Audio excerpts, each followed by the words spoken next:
Political analyst Gulrush Sheikh, who joins me for more on this. Great to have you on. I'd like to hear your expectations for the summit. Do you expect anything substantial to come out of it?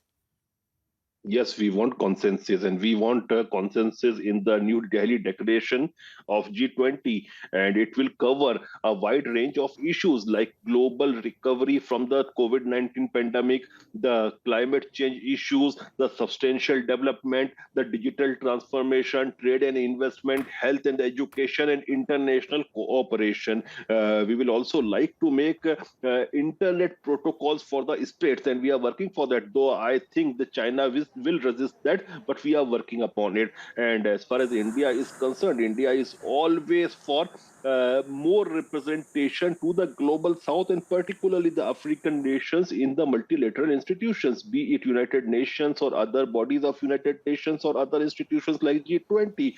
And if you look at most of the multilateral institutions, basically they are nothing but the shadow of a World War II era or a pre-multipolar world era. But the world has changed. It is neither a Second World War era nor a unipolar movement. So if the world has changed, so should the institutions. And I will say that if a European Union can have a permanent seat in G20, what's wrong with African Union? Because if you Right. look at African Union, their collective GDP is number 8th. So GDP wise, collectively, they stand at number 8. So definitely in G20, they must have a seat. And India Right. is against the unequal treatment. You can import oil from Africa, you can import diamonds from Africa, you can import minerals from Africa, but you don't want to give them representation. India wants them to give representation. If I can just interrupt, in that regard, Prime Minister Narendra Modi has called for the African Union to join the G20. China has supported this initiative, as we know. The G20 has also tentatively agreed. We know what Africa can bring to the world, but what significance does this have for the African continent itself? Well, it has significance for both, that is for G20 as well as the African continent. First, if you go by G20, if the bloc of African Union joins the G20, then it will become the largest multilateral organization in the world just after United Nations. And if you look what will be the gains of African Union, definitely they will get lot of support in terms of trade. They will also get support in terms of climate change, because lots of mineral activities are going there and which is harming the climate. They will also get support when it comes to hunger issues. So both sides will gain if the African Union is included in and given a permanent seat in G20. The G20 is coming just a few weeks after the BRICS summit. Now, both of these groups have been focusing on a more multipolar world. But what about the more elitist G7? Is that just fading into the background now?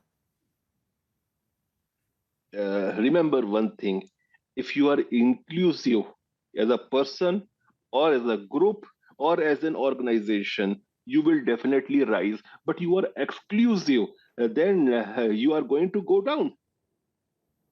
I have said everything in this one line. Okay. There's also a very visible divide between Eastern and Western nations as we go into the G20 summit this weekend. How do you think India will balance that dynamic? Well, we are doing our diplomacy, and diplomatically, I will say that we are having heavy weights when it comes to diplomacy in our foreign service. And I'm sure that we will be able to balance the things. See, India wants that G20 is an economic forum, and it must not become a political, geopolitical, or military forum. And that's the reason we are doing what we are doing. This is the first time a G20 summit has been held in India, clearly a big moment for the country. How important is this summit for India's diplomacy as well as for the country in general? Definitely, if something great is happening in India, raises the stature of India. And for next 2 days, all the capitals of the world will be running from New Delhi. So that itself says a lot. Mm-hmm. You know, we've talked about the divide between the Eastern and Western countries. What do you think are some of the major challenges that the G20 member states will face over these next 2 days? Well, there will be differences when it comes to climate emissions.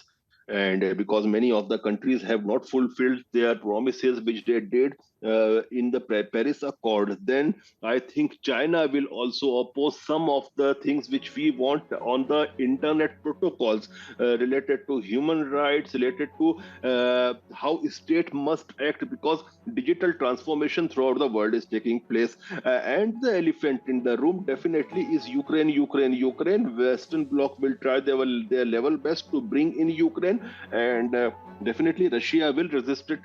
And India wants that the G20 forum must remain economic forum and not the geopolitical forum. Okay, great. We're going to leave it there for now. Thank you so much for your time and your analysis, Gulrush Sheikh, Thank you. geopolitical analyst.